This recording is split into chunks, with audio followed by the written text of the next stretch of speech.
سلسلہ جو ہے تو ذکر کرتے کہ یہ جو مبارک مہینہ ہے رمضان مبارک برکت کا مہینہ ہے، اور خاص طور سے جو ہے ہمیں ہر وقت دعا کرتے رہنا چاہیے کہ وہ وبا ہے جو بیماری ہے پروردگار دعاؤں کو قبول کرتا ہے، خاص طور سے اس مہینے میں روزے کی حالت میں، اس ایام میں اگر انسان دعا کر رہا ہے تو اس کی دعا رد نہیں ہوتی، جیسا خود چھٹے امام جعفر صادق علیہ السلام فرماتے ہیں کہ کوئی قوم جو ہے جس پہ پروردگار نے کہا ہو کہ عذاب نازل کریں گے تو وہ بچا نہیں، سوائے جو ہے قوم یونس کے، کہ انہوں نے جو تبلیغ کیا 30 سال تک تبلیغ کرتے رہے، لیکن جو ہے کوئی ایمان نہیں لایا سوائے 2 افراد کے، تنوخہ اور ربیل نام تھا۔ تنوخہ جو ہے یہ عبادت گزار عابد تھا، ربیل یہ جو ہے عالم تھے، یہ 2 جو ہے ایمان لائے۔ جناب یونس جو ہے تبلیغ کرتے رہے، 30 سال تک تبلیغ کی لیکن کوئی ایمان نہیں لایا،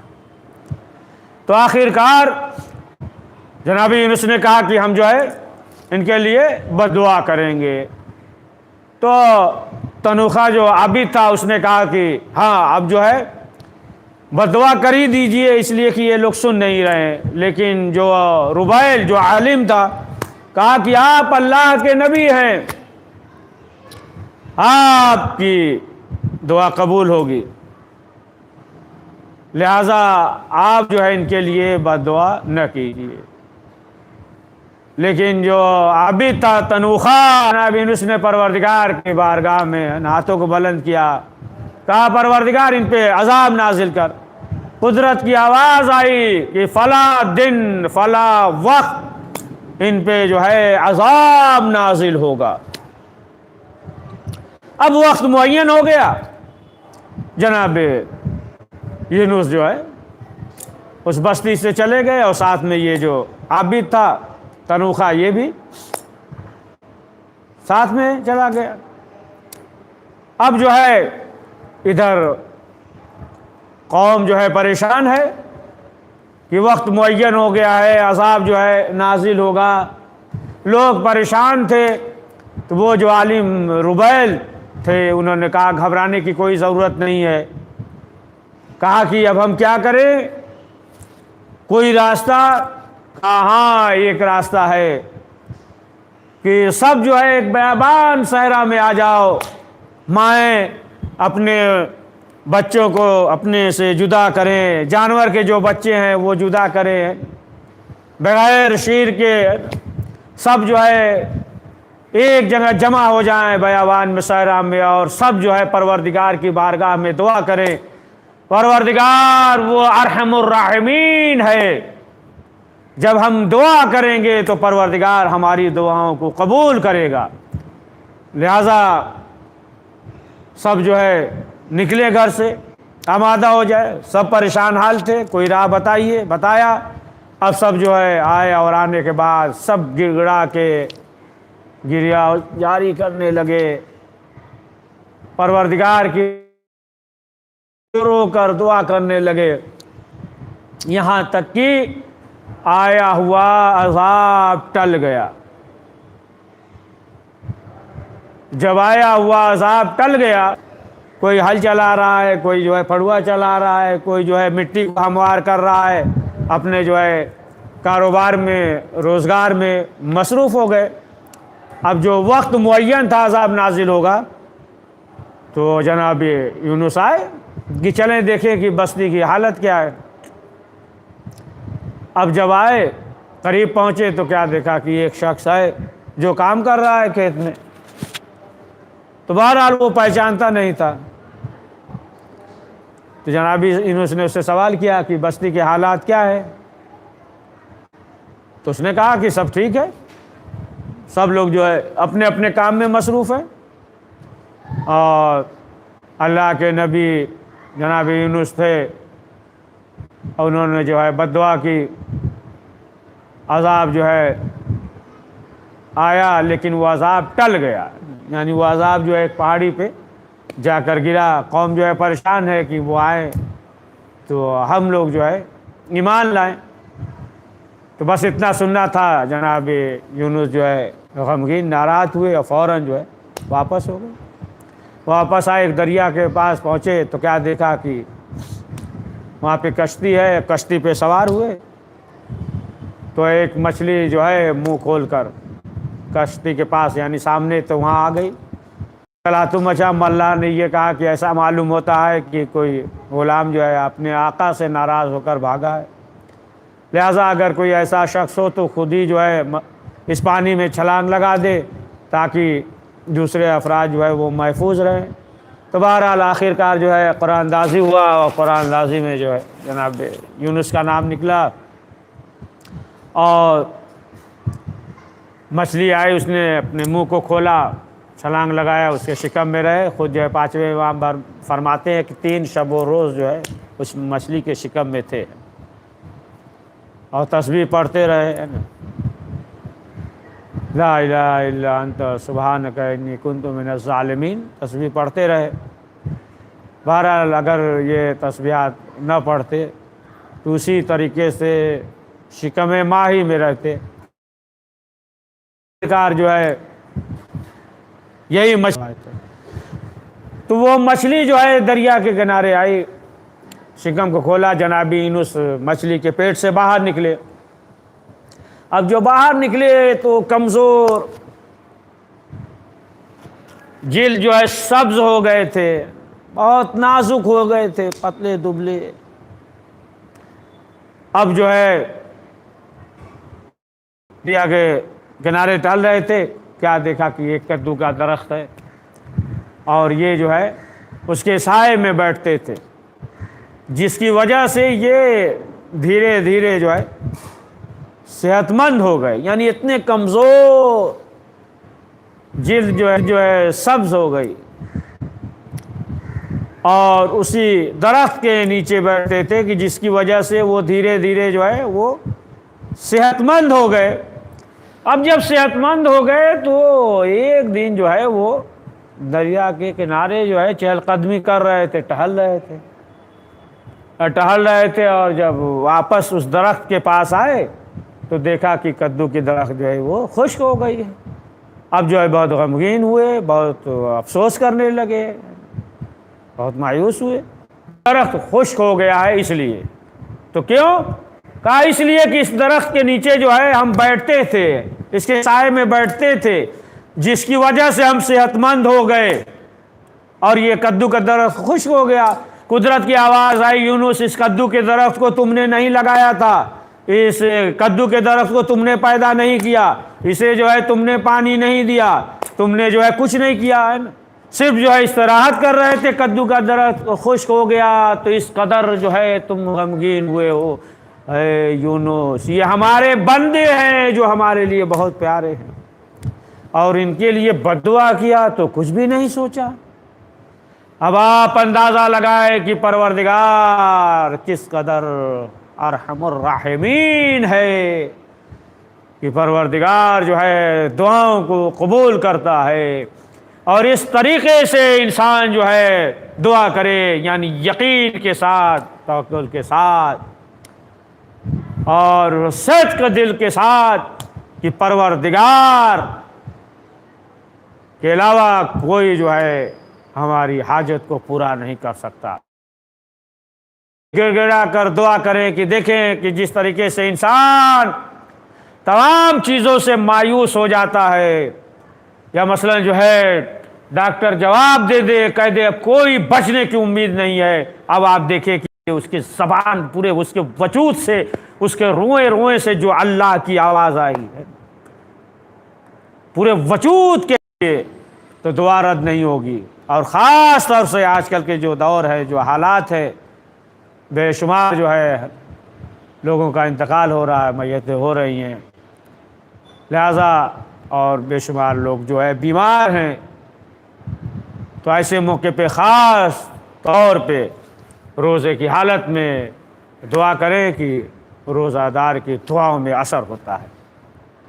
تو پروردگار کی بارگاہ میں یہ دعا ہے کہ پروردگار ہم سب کی دعاؤں کو قبول فرمائے۔ تو ناظرین کرام، شروع میں ذکر کیا تھا جو کچھ مسائل کے سلسلے سے شاید جو ہے درمیان میں کچھ رابطہ منقطع ہو گیا تھا، تو بہرحال دو چار مسائل کی طرف کی دیکھیں، نمازی اگر جو ہے الحمد کے بعد سورہ پڑھتے ہوئے اگر بھول جائے تو پھر اس سورہ کو چھوڑ کر دوسرا سورہ پڑھ سکتا ہے، وہ سورہ قل یا ایھا الکافرون ہو یا سورہ اخلاصی کیوں نہ ہو، لیکن اگر یہ سورہ توحید پڑھ رہا ہے تو بغیر کسی عذر کے چھوڑنا یہ جائز نہیں ہے، اور مجبوری ہو تو پھر چھوڑ کر دوسرا سورہ جو ہے پڑھ سکتا ہے۔ انسان جس طریقے سے سورہ کو یاد کیا ہو، یعنی صحیح سمجھ کر یاد کیا ہے اور صحیح سمجھ کر پڑھ رہا ہے، تو اب اگر جو ہے مثلاً اسے یہ معلوم ہو کہ یہ جو ہے صحیح نہیں تھا لیکن صحیح سمجھ کر یاد کیا اور صحیح سمجھ کر پڑھ رہا ہے، تو پھر اس کے لیے یہ ضروری نہیں ہے کہ جو نماز پڑھ چکا ہے اس طریقے سے اس نماز کو دوبارہ پڑھے۔ اور الحمد اور سورہ یہ مغرب اور عشاء اور صبح کی نماز میں بلند آواز سے پڑھے گا، مرد بلند آواز سے الحمد اور سورہ پڑھے گا۔ بچوں کے لیے گفتگو کر رہے ہیں، بلند آواز سے پڑھے گا، یہاں تک کہ آخر کلمات حرف کو بھی بلند آواز سے پڑھے، اور کم سے کم اتنی آواز بلند ہو کہ اگر شور و غل بھی ہو تو اتنی آواز بلند ہو کہ وہ خود جو ہے سن سکتا ہو، ہے نا۔ اور اتنا مثلا آواز کو بلند کرنا کہ جیسے معلوم یہ ہو کہ ہے نا کسی کو آواز دے رہا ہے نا، فریاد کر رہا ہے نا، تو پھر جو ہے یہ صحیح نہیں ہے۔ اور سورہ جو ہے انہیں اختیار ہے، چاہے تو بلند آواز سے پڑھیں یا آہستہ پڑھیں، لیکن جو ہے اگر نامحرم سن رہا اس کا سننا حرام ہو تو پھر چاہیے کہ وہ جو ہے آہستہ پڑھے، ہے نا۔ اور تیسری اور چوتھی رکعت میں مرد اور عورت دونوں، ہے نا، تسبیحات اربع یا الحمد آہستہ پڑھے۔ دیکھیں تیسری اور چوتھی رکعت میں جو ہے تسبیحات اربع یا الحمد پڑھ سکتے ہیں، یا مثلا جو ہے ایک میں تسبیحات اربع اور دوسرے میں الحمد بھی پڑھ سکتے ہیں، لیکن بہتر یہ ہے کہ دونوں رکعت میں تسبیحات اربع پڑھے۔ بہتر یہ ہے کہ دونوں رکعت میں اگر کوئی جو ہے الحمد پڑھ رہا ہو تو پھر اس کے لیے یہ واجب نہیں، ضروری نہیں ہے کہ بسم اللہ بھی آہستہ پڑھے۔ ہاں اگر جماعت سے پڑھ رہا ہے تیسری اور چوتھی رکعت میں الحمد اگر پڑھے تو پھر بسم اللہ بھی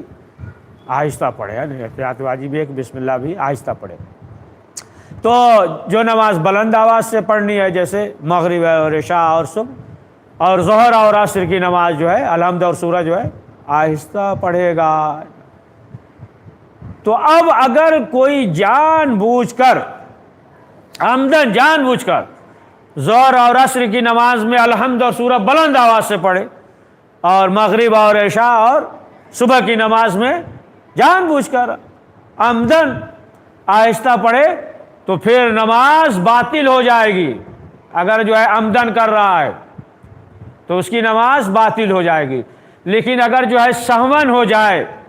سہون مثلا جو ہے ظہر اور عصر میں الحمد اور سورہ سہون جو ہے بلند آواز سے پڑھے، یا جو نماز بلند آواز سے پڑھی جاتی ہے سہون آہستہ پڑھے۔ اب نماز کے دوران جو ہے وہ متوجہ ہو گیا ہے نا کہ ہمیں جو ہے آہستہ پڑھنی چاہیے، ہم نے بلند آواز سے شروع کر دیا، بلند آواز سے پڑھنا چاہیے، آہستہ شروع کر دیا، تو اب جو ہے نماز کے دوران متوجہ ہو جائے کہ ہم سے غلطی ہوئی، تو نماز کا جو حصہ پڑھ چکا ہے اسے دوبارہ پڑھنے کی ضرورت نہیں ہے، دوبارہ جو ہے پڑھنے کی ضرورت نہیں ہے۔ تو تسبیحات اربع ہے نا، سبحان اللہ والحمد للہ ولا الہ الا اللہ واللہ اکبر، اور اس کے بعد جو مستحب ہے کہ استغفار، یہ بھی مستحب ہے کہ تسبیحات اربع پڑھنے کے بعد جو ہے استغفر اللہ ربی واتوب الیہ، یا مثلا جو ہے واغفر کہے مستحب ہے تو پڑھ سکتا ہے، لیکن بہتر یہ ہے کہ 3 دفعہ تسبیحات اربع پڑھے. ایک رکعت میں مثلا تیسری رکعت میں تسبیحات اربع، چوتھی رکعت میں الحمد جو ہے وہ پڑھ سکتا ہے، لیکن بہتر یہ ہے کہ دونوں رکعت میں تسبیحات اربع پڑھے. اب اگر کوئی شخص نماز کی پہلی یا دوسری رکعت میں یہ خیال کرتے ہوئے کہ یہ آخری 2 رکعتیں ہیں اور تسبیحات اربع پڑھے، تو اگر رکوع سے پہلے متوجہ ہو جائے تو پھر اس کے لیے ضروری ہے کہ وہ الحمد اور سورہ پڑھے، اور رکوع کے دوران اگر متوجہ ہوا تو پھر اس کی نماز صحیح ہے، اس کی نماز جو ہے صحیح. اگر کوئی شخص جو ہے نماز کی آخری 2 رکعتوں میں یہ خیال کرتے ہوئے کہ پہلی 2 رکعتیں ہیں الحمد پڑھے، یا پہلی 2 رکعتوں میں یہ خیال کرتے ہوئے کہ آخری 2 رکعتیں ہیں الحمد پڑھے، ہے نا، تو پھر جو ہے رکوع سے پہلے یا رکوع کے بعد پتہ چلے کوئی حرج نہیں، اس کی نماز جو ہے صحیح ہے. تو اگر کوئی شخص جان بوجھ کر الحمد سے پہلے کوئی سورہ پڑھے پھر اس کے بعد الحمد پڑھے تو اس کی نماز باطل ہے. لیکن اگر سہواً ایسا ہو جائے کہ سورہ پڑھ رہا ہے اور متوجہ ہو گیا تو پھر جو ہے اس سورہ کو چھوڑ دے، یا سورہ مکمل کیا، یعنی الحمد سے پہلے کوئی سورہ پڑھ رہا ہے اور مکمل کیا، متوجہ ہو گیا کہ الحمد نہیں پڑھی، تو پھر جو ہے ضروری ہے کہ الحمد پڑھے اور پھر دوبارہ اس سورہ کو پڑھے. یا مثلا جو ہے رکوع کے حد تک پہنچنے سے پہلے اسے یاد آ جائے کہ مثلا جو ہے صرف الحمد پڑھی ہے، تو پھر اسے چاہیے کہ وہ سورہ پڑھے. اسے یاد آ گیا صرف الحمد پڑھی اور الحمد کے بعد سورہ پڑھا ہی نہیں، تو صرف جو ہے سورہ پڑھے. اور اگر اسے یہ معلوم ہو کہ نہیں صرف سورہ پڑھا الحمد نہیں پڑھی ہے، تو پھر جو ہے وہ الحمد پڑھنے کے بعد دوبارہ سورہ پڑھے. اگر جو ہے رکوع تک پہنچ گیا ہے، رکوع میں چلا گیا ہو، تو اب اگر جو ہے رکوع کے دوران اسے یاد آئے کہ الحمد پڑھنا بھول گیا یا سورہ پڑھنا بھول گیا یا دونوں بھول گیا، رکوع کے دوران وہ متوجہ ہو یاد آئے، تو اس کی نماز جو ہے وہ صحیح ہے. یعنی معلوم یہ ہوا کہ اگر جو ہے عمدن اگر الحمد سے پہلے سورہ پڑھے گا تو اس کی نماز باطل ہے. اب اگر جو ہے نمازی کوئی الحمد یا سورہ کے کلمات پڑھتے ہوئے اگر جو ہے شک کرے کسی کلمات کے بارے میں کہ درست پڑھا ہے یا نہیں، تو وہ دوبارہ پڑھ سکتا ہے. پھر بھی شک ہو تو وہ جو ہے اسے پھر بھی پڑھ سکتا ہے. لیکن جو ہے اگر اس قدر شک ہو کہ وسوسے کی حد تک پہنچ جائے، وسوسے کی حد تک پہنچ جائے، تو پھر مستحب یہ ہے، احتیاط مستحب یہ ہے کہ پھر اس نماز کو دوبارہ پڑھے اگر وسوسے کی حد تک پہنچ گیا. لیکن اب اگر جو ہے کوئی شخص جو ہے صحیح سمجھ کر یاد کیا ہے، صحیح سمجھ کر جو ہے پڑھ رہا ہے، بعد میں معلوم ہو کسی کلمات کے بارے میں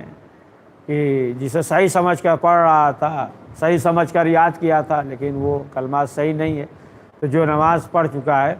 اس نماز کو دوبارہ پڑھنے کی ضرورت نہیں. تو بہرحال کی جو نماز میں مثلاً جو ہے مستحبات آپ دیکھیں بے شمار ہیں، انشاءاللہ جو ہے اس سلسلے سے ذکر کریں گے کہ پہلی رکعت میں الحمد کے بعد سورہ قدر اور دوسری رکعت میں الحمد کے بعد سورہ توحید پڑھنا یہ جو ہے مستحب ہے. اور جو سورہ نماز میں یعنی الحمد کے بعد پہلی رکعت میں پڑھے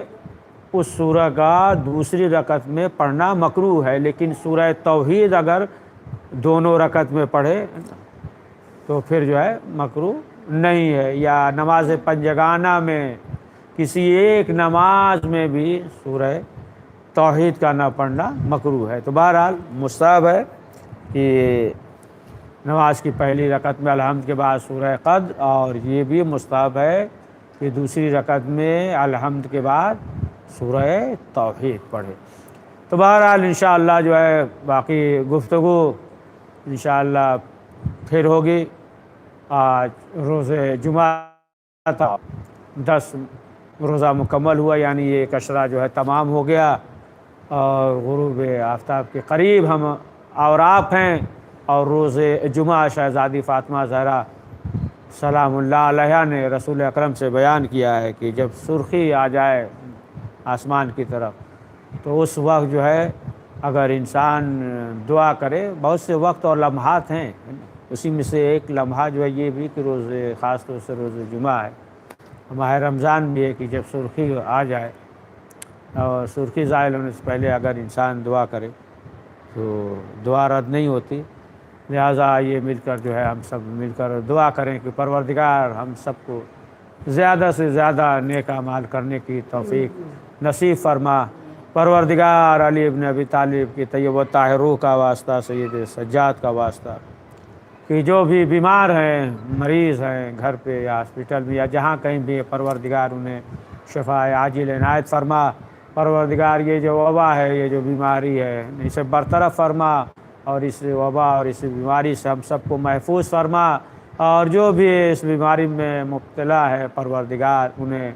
شفاء کامل عنایت فرما۔ پروردگار کریم جو لا اولاد اسے اولاد نرینہ عنایت فرما۔ کریم جو کاروبار یا روزگار سے جو پریشان حال ہیں ان کو بہترین روزگار مہیا فرما۔ ہم سب کے رزق میں وسعت فرما، تمام آفات و بلیات و پریشانیوں سے ہم سب کو محفوظ فرما۔ کریم جتنے بھی شیعان حیدر کران ان کی جان و مال و عزت و آبرو و ایمان کی حفاظت فرما۔ پروردگار اہل بیت معصومین علیہ السلام کا واسطہ کہ ہم سب کے مرحومین کی مغفرت فرما، جنگ علین عنایت فرما۔ پروردگار وقت کے امام زمانہ علیہ السلام کے ظہور محمد عجل فرج